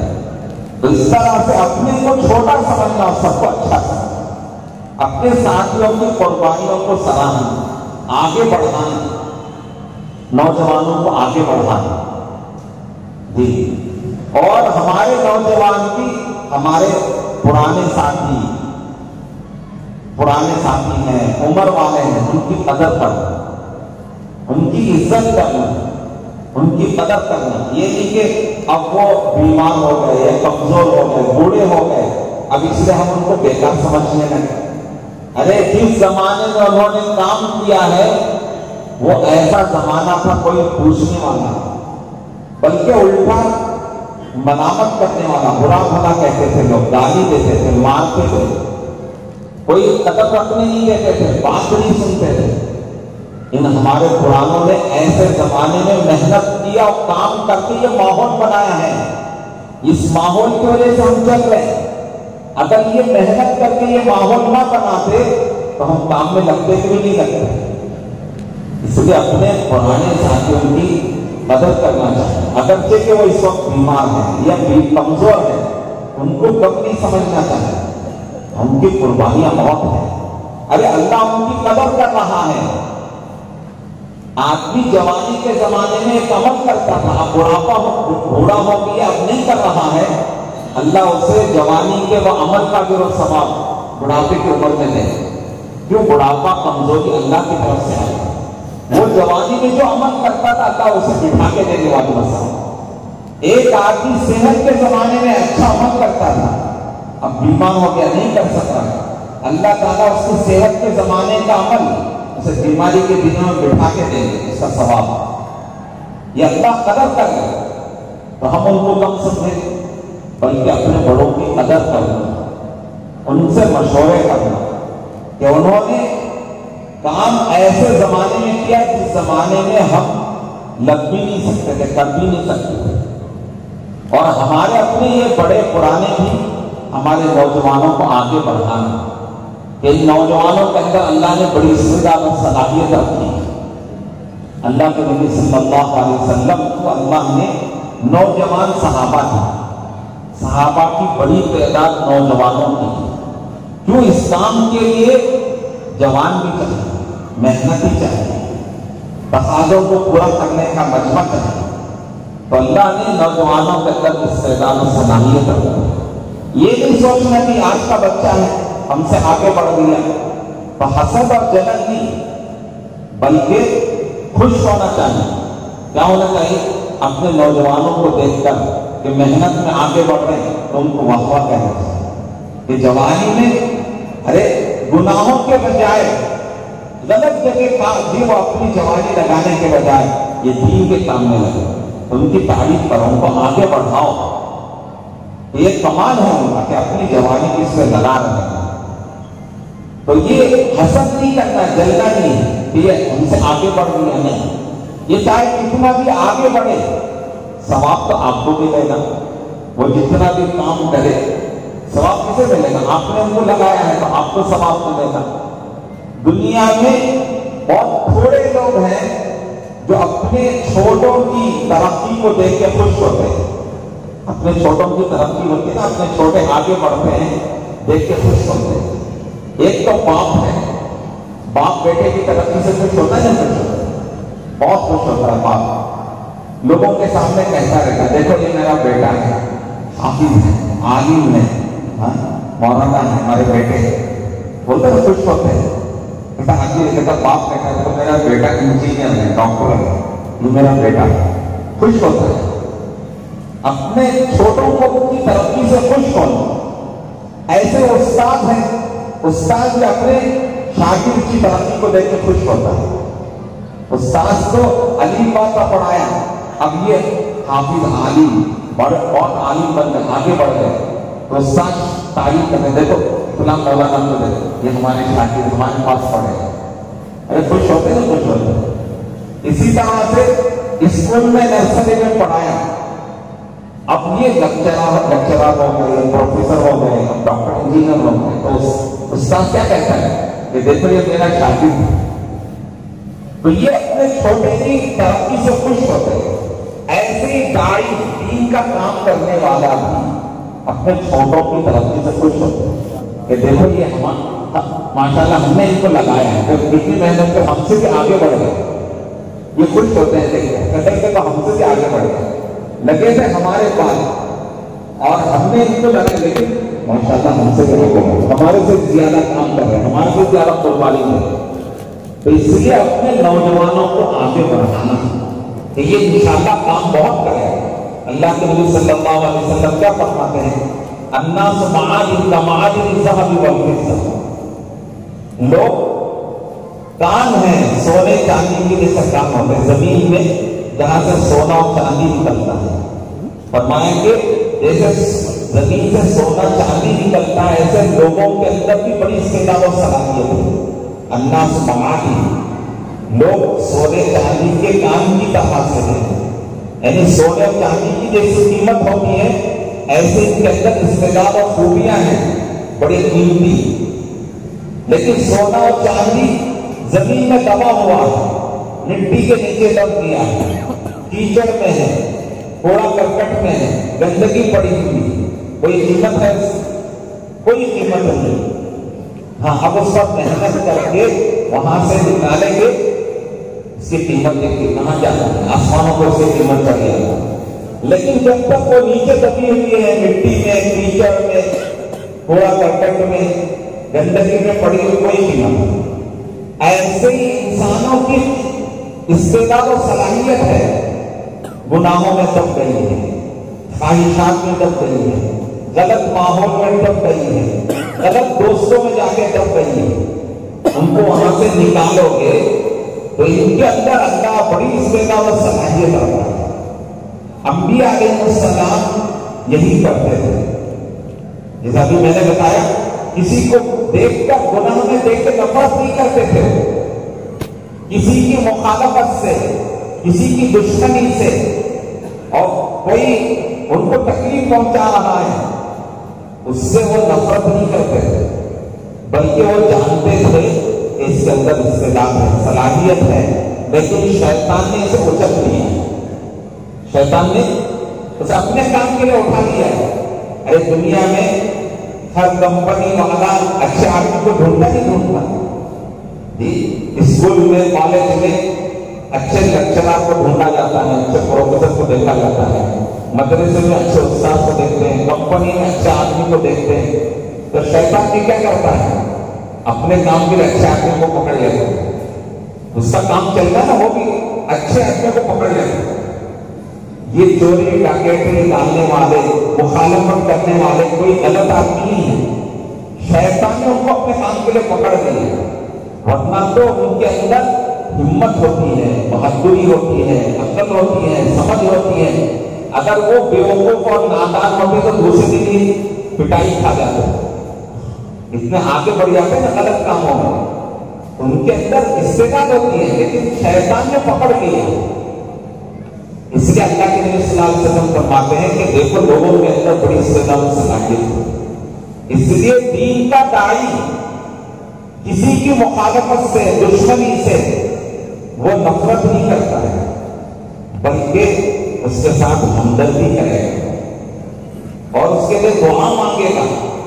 حضرت رسول پاک صلی اللہ علیہ وسلم جانتے تھے عمر رضی اللہ تعالیٰ عنہ اسلام لانے سے پہلے حضور کے سب سے بڑے دشمن ابو جہل، حضور کا سب سے بڑا دشمن، مکے میں سب سے زیادہ دین کو ختم کرنے کے لیے، مٹانے کے لیے، نعوذ باللہ حضور کو قتل کرنے کے لیے کون؟ عمر رضی اللہ عنہ۔ جانتے نا قصہ کہ تلوار لے کے جا رہے ہیں، کسی نے پوچھا کہاں جا رہے ہیں، کہتے لگے نعوذ باللہ حضور کو قتل کر رہے ہیں، اور عمر رضی اللہ عنہ اللہ کے نبی جانتے ہیں کہ یہ میرا سب سے بڑا دشمن ہے، لیکن اللہ کے نبی اس کے لیے دعا کریں، اے اللہ عمر بن خطاب، یہ عمر ابن ہشام ابو جہل کا نام، ایسا ان میں جو آپ کو پسند ہو کے ہدایت دے، ایمان دے، آپ جانتے کہ میرا جانی دشمن کے لیے دعا کریں، یہ سکھایا کہ دیکھو استعداد اور قابلیت ہے، ان کو کام میں لگاؤ، ان کو وہاں سے نکالو۔ حضرت عمر رضی اللہ تعالیٰ کے اندر بڑی استعداد اور صلاحیت ہے، لیکن شرک اور کفر میں دب گئے، غلط ماحول میں ان کی استعداد دبی ہوئی ہے، غلط دوستوں میں ان کی استعداد دبی ہوئی ہے، اللہ کے نبی نے دعا کر کے ان کو وہاں سے نکالا۔ تو یہ استعداد اور صلاحیت ہوتی ہے۔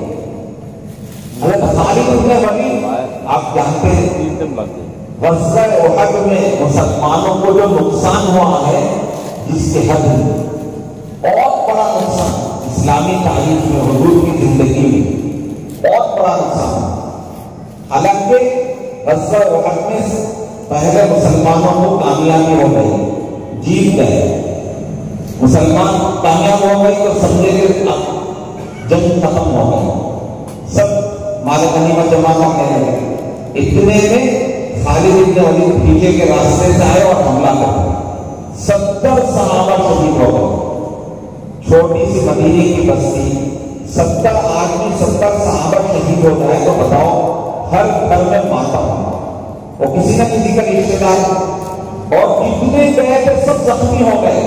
خود رسول پاک صلی اللہ علیہ وسلم زخمی ہو گئے. آپ کے گھٹنے میں زخم آ گیا، آپ کا دان ٹوٹ گیا جی، اور آپ کے سر میں لوہے کی ٹوپے اور کڑیاں گھس گئی، بے ہوش ہو کے آپ گر پڑا. دشمنوں نے شور مچا دیا کہ ناول حضور شہید ہو گئے. اتنا ہوا، لیکن آپ جب ہوش میں آئے تو آپ کی زبان سے کیا نکل رہا ہے؟ اللہ مہدی خیر ہم لایا ہے، اللہ مہدی قوم خیر ہم لایا ہے. ایسا میرے قوم کو ہدایت دے دے، یہ جانتی نہیں. اتنا نقصان ہو گیا، لیکن پھر بھی آپ کی زبان سے کیا نکل رہا ہے؟ اللہ ان کو ہدایت دے. اور یہ سب ذریعہ بنے تھے خالد بن ولید. کچھ سالوں کے بعد حضور مکہ گئے عمرہ کرنے کے لیے. ابھی مکہ فتح نہیں ہوا، عمرہ کرنے گئے تو ان کے بھائی ولید ابن ولید ان کے بھائی مسلمان ہو گئے. اللہ کے نبی صلی اللہ علیہ وسلم نے ان کے بھائی سے کہا، کہتے تمہارا بھائی کہاں ہے؟ خالد ابن ولید کہاں ہے؟ خالد کہاں ہے؟ وہ بہت اچھا ہے. اللہ نے اس کے اندر بڑی استعداد سمجھی ہے. اگر وہ ہمارے پاس آئے نا، ہم اس سے بہت قدر کریں. تم اپنے بھائی سے کہو، جاؤ اپنے بھائی سے کہو کہ میں نے اسے یاد کیا ہے. بولو کسے؟ جس کی وجہ سے 70 صحابہ شہید ہو گئے. مدینے کے ہر گھر میں ماتم ہوا تھا. خود حضور زخمی ہو کے بے ہوش ہو کے گر پڑے، لیکن یاد کر رہے تو اسے یاد کر رہے.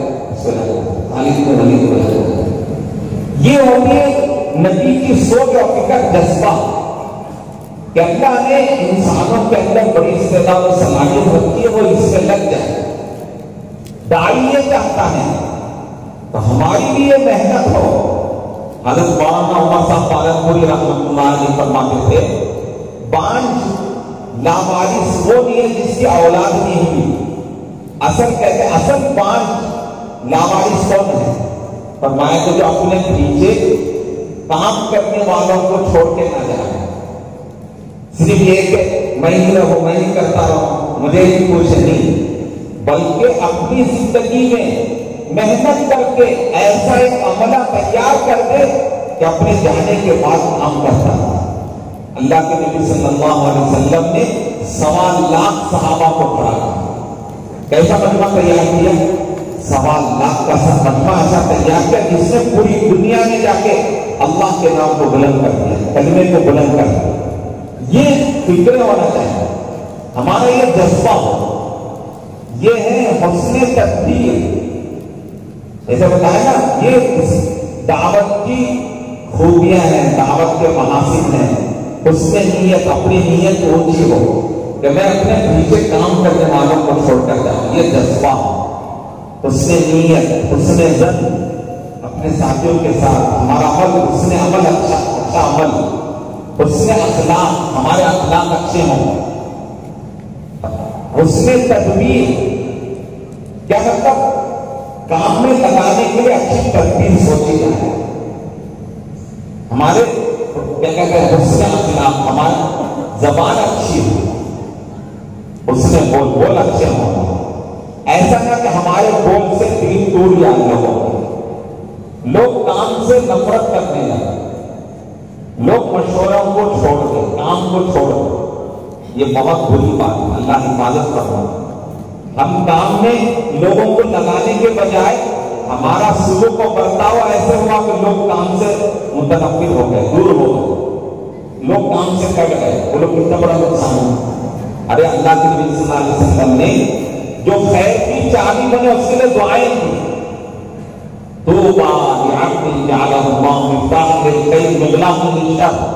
بڑا ہی مبارک بات ہے وہ بندہ جسے اللہ خیر کی چابی بنا دے اور شر کا تالا بنا دے. کیا مطلب؟ اس سے دنیا سے برائیاں بند ہو رہی ہیں اور اس سے نیکیاں پھیل رہی ہیں. نمازیں زندہ ہو رہی ہیں، سنتیں زندہ ہو رہی ہیں، لوگ دین میں آ رہے ہیں، دین کے کام میں لگ رہے ہیں. اللہ کے نبی نے اس کے لیے دعائیں کی اور مبارک بات ہے.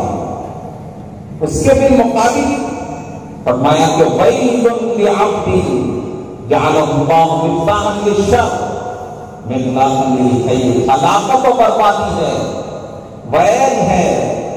جیسے آتا ہے حدیث میں ویل جہنم کو بھی کہتے ہیں، جہنم کے وادی بھی ہے، اور یہ معنی ہلاکت و بربادی ہے۔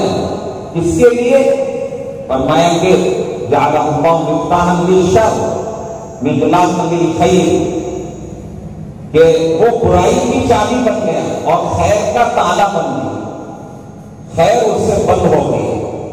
وہ لوگ کتنی ہلاکت کی بات ہے، اللہ کے نبی کہہ رہے ہیں اس کے لیے ہلاکت و بربادی ہے جو شر کی چابی بن گئی۔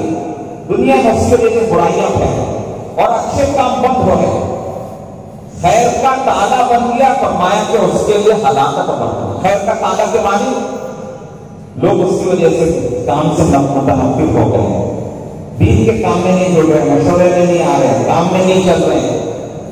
یہ ہمارا سلوک خراب نہ ہو، ہمارے بول سے کوئی کہے نہیں، ہمارے بول سے کوئی کام سے دور نہ ہو جائے، ڈرنا چاہیے، بلکہ ابھی جیسے بتایا ہمارے سلوک سے وہ کام میں لگے۔ اللہ تعالیٰ کہتے ہیں ادعو الی سبیل ربک بالحکمہ والموعظۃ الحسنہ، ارے اللہ کی طرف بلاؤ، اللہ کے راستے کی طرف بلاؤ۔ کیسے بلاؤ؟ ادعو الی سبیل ربک بالحکمہ، حکمت کس کو کہتے ہیں؟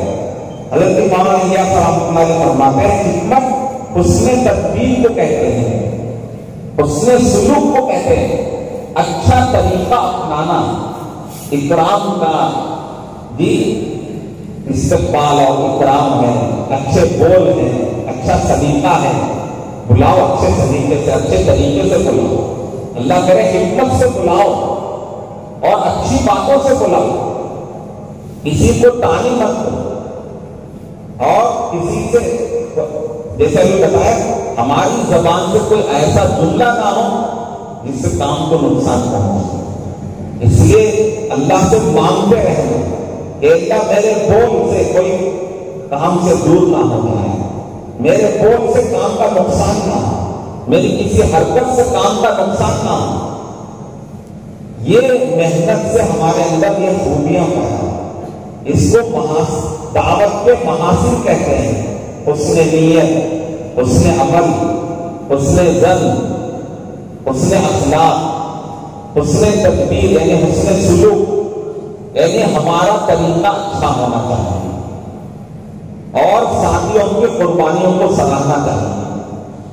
اور اسی طرح سے اللہ نے آپ کو آگے رکھا ہے، ہماری قربانیاں بھی سب سے اچھی ہوں، سب سے زیادہ۔ یہ نہیں کہ کسی زمانے میں لگائے اب بس وہی کافی ہے، ہم نے بس ماشاءاللہ ایک مرتبہ 4 مہینے لگا دیا اور بس ہو گیا، جنت کا سرٹیفکیٹ دے دیں، اطمینان کر کے بیٹھ گیا، نہیں، بلکہ ہر سال 4 مہینے لگے، ایک مرتبہ بیرون لگا دیا بس بیٹھ گیا، نہیں، بلکہ 1 سال چھوڑ 2 سال چھوڑ کے، یا پرانے ساتھی 1 سال ہندوستان میں لگا 1 سال وہاں، اللہ نے آپ کے اندر وہ استعداد و قابلیت پیدا کر دی، اب قربانی میں بھی آتے رہے۔ والسابقون السابقون اولئک المقربون، آگے رہنے والے وہ اللہ کے مقرب ہیں، اللہ نے آگے رہنے والوں کو اپنا مقرب بنایا، سب سے زیادہ قریب رہنے والا۔ دیکھو حضرت ابو بکر رضی اللہ تعالیٰ عنہ سب سے آگے، حضرت عمر رضی اللہ تعالیٰ عنہ آخر تک، حضرت ابو بکر رضی اللہ تعالیٰ عنہ اللہ کے نبی کی وفات پر جب دین میں کمی آنے لگی کھڑے ہو گئے، ہر طرف جماعتیں بھیج رہے ہیں۔ لوگوں نے کہا کہ آپ مدینے کو خالی کر دیں گے، دشمن مدینے پہ حملہ کرے گا تو کیا ہوگا، مدینہ کیسے محفوظ ہوگا؟ آپ نے فرمایا کچھ بھی ہو جائے، دین کے تقاضوں پر پورے مدینے کو خالی کر دیں، اور کہاں کہ سارا مدینہ خالی ہو جائے اور دشمن آ کے حملہ کر دے اور یہاں کے لوگوں کو شہید کر دے، یہاں کے عورتوں بچوں کو شہید کر دے، اور ان کو کوئی بتانے والا بھی نہ ہو، جب بھی میں اللہ کے راستے میں جماعتوں کو بھیجوں گا پیچھے نہیں ہے۔ اور کہاں دین آنا ہے، دین میں کمی آ جائے اور میں زندہ رہوں، یہ نہیں ہو سکتا کہ اللہ کے نبی نے تو ہم کو اس پر کھڑا کیا ہے کہ ہم ہر حال میں اللہ کے دین کے تقاضوں کو پورا کریں۔ صحابہ نے اس طرح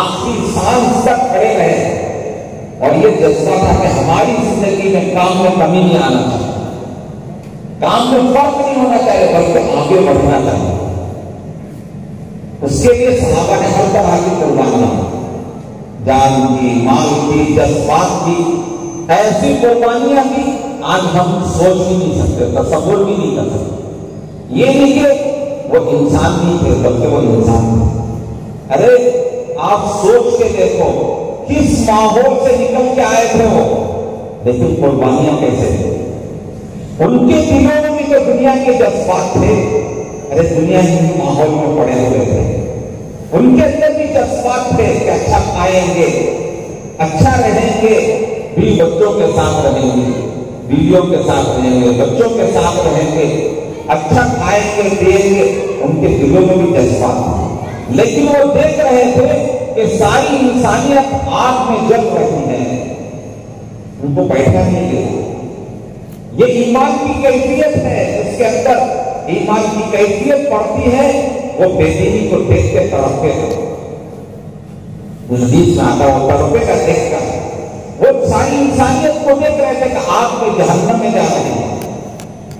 ارے ہمارے سامنے آگ میں کوئی انسان کو انسان، جانور بھی، کتا بھی جل رہا ہو تو بولو دیکھا جائے گا، ایک زندہ کتا آگ میں جلے دیکھا جائے گا۔ اس طرح وہ دیکھتے تھے کہ ساری انسانیت آگ میں جل رہی ہے اور ہم بیٹھے رہے، اپنے کھانے پینے، اپنے بیوی بچوں کو قربان کر دیا، سب کچھ چھوڑ دیا، اپنے جذبات کو قربان کر دیا، نوجوان بیویوں کو چھوڑ دیا، چھوٹے چھوٹے بچوں کو چھوڑ دیا۔ حضرت جعفر رضی اللہ تعالیٰ عنہ، حضرت علی رضی اللہ تعالیٰ عنہ سگے بھائی، رسول پاک صلی اللہ علیہ وسلم کے چچا بھائی ہیں، بڑا تعلق تھا۔ آپ جانتے ہیں خواجہ ابو طالب نے حضور کی پرورش کی، تو یہ خواجہ ابو طالب کے بیٹے ہیں حضرت علی، حضرت جعفر، انہی کے گھر میں حضور بھی رہتے تھے۔ حضرت جعفر رضی اللہ تعالیٰ عنہ مکے میں حالات کی وجہ سے پریشان ہو کے حبشہ ہجرت کی۔ آپ جانتے ہیں نجاشی کے سامنے انہوں نے جو بیان کیا تھا، تو اللہ کے نبی مدینے میں جب ہجرت کر کے آئے تو کچھ سالوں کے بعد حضرت جعفر رضی اللہ تعالیٰ عنہ مدینہ جب خیبر فتح ہوا تھا، 5 ہجری 6 ہجری کا موقع تھا، تو اللہ کے نبی صلی اللہ علیہ وسلم اٹھ کے کھڑے ہو گئے، جعفر رضی اللہ عنہ آنے پر اپنے سینے سے لگایا اور کہا کہ مجھے آج اتنی خوشی ہو رہی ہے، میں نہیں جانتا کہ آج مجھے اتنی خوشی کیوں ہو رہی ہے، کیا خیبر کے فتح ہونے پر یا میرے بھائی کے آنے پر ہو؟ آپ کی اتنی محبت تھی، دلی لگاؤ تھا، لیکن ابھی 1 سال نہیں گزرا، آپ نے حضرت جعفر رضی اللہ عنہ بھیج دیا حضرت موقع میں، اور یہ بھی پیشن کوئی نہیں کہ وہ شہید ہو جائے، واپس نہیں آئے۔ اور حضرت جعفر رضی اللہ عنہ نے یہ نہیں کہا کہ اللہ کے مسافر میں اتنے دن باہر تھا، آپ مجھے اپنے پاس رکھ لیجیے، کچھ نہیں کہا، دین کے تقاضے پر کھڑے ہو گئے، چل کہاں بصرہ موقع میں 3000 کا لشکر مسلمانوں کو سامنے، 2 لاکھ، بعض روایت میں 3 لاکھ، یہ 3000۔ حضرت جعفر رضی اللہ عنہ ہاتھ میں ٹھنڈا ہے، کہتے ہیں کہ ان کے سامنے شیطان آتا ہے، پتہ نہیں کیسا ہے، انسان کی شکل میں کیسا ہے، اور کہنے لگا کہ جعفر کیا کر رہا ہے، کہ اپنی جوانی پر کام کر، بڑی جوانی ہے تیری، 30 سال کے 33 سال کے نوجوان، ارے تیری بیوی جوان ہے، میرے بچے چھوٹے چھوٹے ہیں، چلا جا واپس، اتنے بڑے لشکر کیسے مقابلہ کریں؟ شیطان نے بہکایا، گھوڑے سے کودے، اپنے گھوڑے کے پاؤں کاٹ، کچھ بھی ہو جائے نہیں جاؤں گا واپس۔ بڑھتے گئے اللہ کے راستے آگے، تلوار لے کے بڑھتے گئے، دشمنوں نے سیدھا ہاتھ کاٹ دیا، بایاں ہاتھ کاٹ دیا، ٹکڑے ہو گئے، شہید ہو گئے، اپنے سارے جذبات کو قربان کر دیا۔ اللہ کے نبی صلی اللہ علیہ وسلم کو اللہ تعالیٰ یہ سارا منظر دکھا رہے ہیں مدینے میں۔ آپ صلی اللہ علیہ وسلم ان کے گھر گئے، آپ صلی اللہ علیہ وسلم جیسے ان کے گھر میں قدم رکھا، حضرت جعفر رضی اللہ عنہ کے بچے چھوٹے چھوٹے، عبداللہ اور محمد، چھوٹے چھوٹے بچے سے حضور سے لپٹ گئے، کہتے ہیں ابو کب آ رہے ہیں، ابو کہاں ہے، ابو کہاں ہے، ابو کب آ رہے ہیں؟ تو اللہ کے نبی کے آنکھوں سے آنسو جاری ہو گئے. آپ نے ان بچوں کو اٹھایا, بوسہ دیا تو آپ کے آنکھوں میں آنسو جاری. تو ان کی بیوی نے دیکھ لیا, پوچھا کہ جعفر کا کیا ہوا؟ فرمایا کہ سبق کا وہ تو شہید ہو گئے. یہ سننا تھا, ان کی بیوی بے ہوش ہو گئی. ارے وہ بھی تو انسان تھے, ان کے دل میں بھی, ان کے سینوں میں بھی دل کا پتہ نہیں تھا.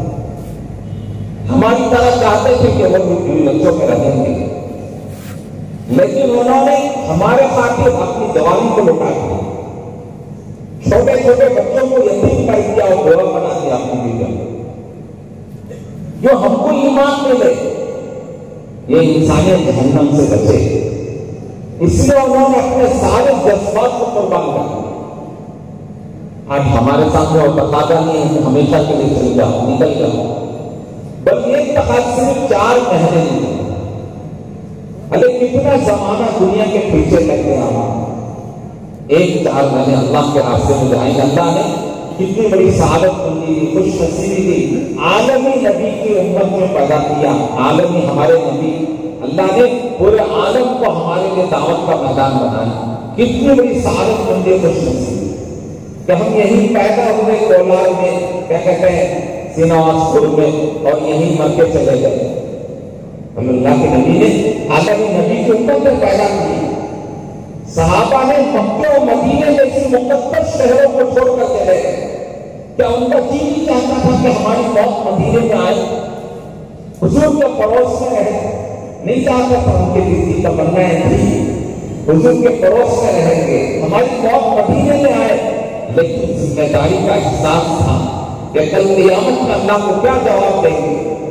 اس کے لیے انہوں نے ایسے مقدس شہروں کو بھی چھوڑ دیا اور دنیا کے کونوں میں جا کر اپنی قبریں بنا لی. وہ لوگ کل قیامت میں ہم سے پوچھیں گے تو کیا جواب دیں گے؟ ہم سے کولا نہیں چھوٹا, سنگٹا نہیں چھوٹا, بالا کو نہیں چھوٹا, سینواس کو. اس سے کوئی برکتیں ہیں مکہ مدینے کی طرح؟ برکت تو اللہ کے راستے میں ہے. اس لیے نیت کریں, انشاءاللہ جب تک جیئیں گے دعوت کے کام کو اپنی زندگی کا مقصد بنائیں گے انشاءاللہ. پوری دنیا میں جا کے کام کریں گے انشاءاللہ. کون جائیں گے؟ ماشاءاللہ ماشاءاللہ. اللہ تعالیٰ قبول فرمائے. آپ نے پوری دنیا میں جانے کی نیت کیا, اللہ تعالیٰ اپنی قدرت سے, اپنے فضل سے سب کو لے جائے. ابھی اپنی اس نیت کا کھڑے ہو کر اظہار کریں. ماشاءاللہ وہ خوش نصیب ماشاءاللہ جنہوں نے پہلے سے قربانیاں لے رہے, اور انہی کی قربانیوں سے یہ رونق ہے علاقوں میں, بستیوں میں. ماشاءاللہ آپ ہی کی قربانیاں ہیں. اذان نمازیں زندہ ہو گئی, مسجدہ جماعتیں بن گئی, اور اتنا ساری جو رونق ہے وہ آپ ہی کی قربانی. اللہ چاہتے ہیں کہ یہ رونق پوری دنیا میں پیدا ہو رہا ہے. افریقہ کے علاقوں میں, امریکہ کے علاقوں میں, دنیا میں جائیں, تاریکی ہے, اندھیرا ہے, لوگ جیسے بھوک و پیاس سے مرتے ہیں. جی آپ بتاؤ کہ ہمارے پاس پانی رکھا ہوا ہے, کوئی آدمی پیاسا مر گیا تو کل قیامت میں خوش ہوگی نہیں ہوگی؟ ہمارے پاس کھانا رکھا ہوا ہے, کوئی آدمی بھوکا مر گیا اور ہمارے پاس کھانا رکھا ہوا ہے, کل قیامت میں خوش ہوگی؟ کہ تمہارے پاس کھانا تھا اور سامنے والا آدمی بھوک سے مر گیا, خوش ہوگی نا؟ ایسے ہی آج ہمارے پاس دین ہے, ساری دنیا بے دینی میں سسک کر گمراہ ہو رہی ہے, دھکے کھا رہی ہے, پریشان ہو رہی ہے, اور ہم اپنے پاس دین رکھے ہوئے. اس لیے ہمتیں کریں, ارادہ کریں. اللہ تعالیٰ نے آپ کو بڑی استعداد اور قابلیت دی ہے. اس استعداد اور قابلیت سے ساری دنیا میں جا کے کام کریں. ابھی ماشاءاللہ کھڑے ہو جائے, وہ حضرات جو 4 مہینے لگا چکے ہیں وہ ہمت کر کے کھڑے ہو جائے. ماشاءاللہ کھڑے ہو. ہر تعلقے سے, ہر زون سے اللہ نے بڑی استعداد رکھی ہے آپ کی ضلع میں. یہ کھڑے ہو جی, یہ نہ دیکھیں, جیب کو نہ دیکھیں, لے جانے والی بات اللہ کی ہے. نغد میں ایک بات تو کوئی اٹھ کر نہ جائے.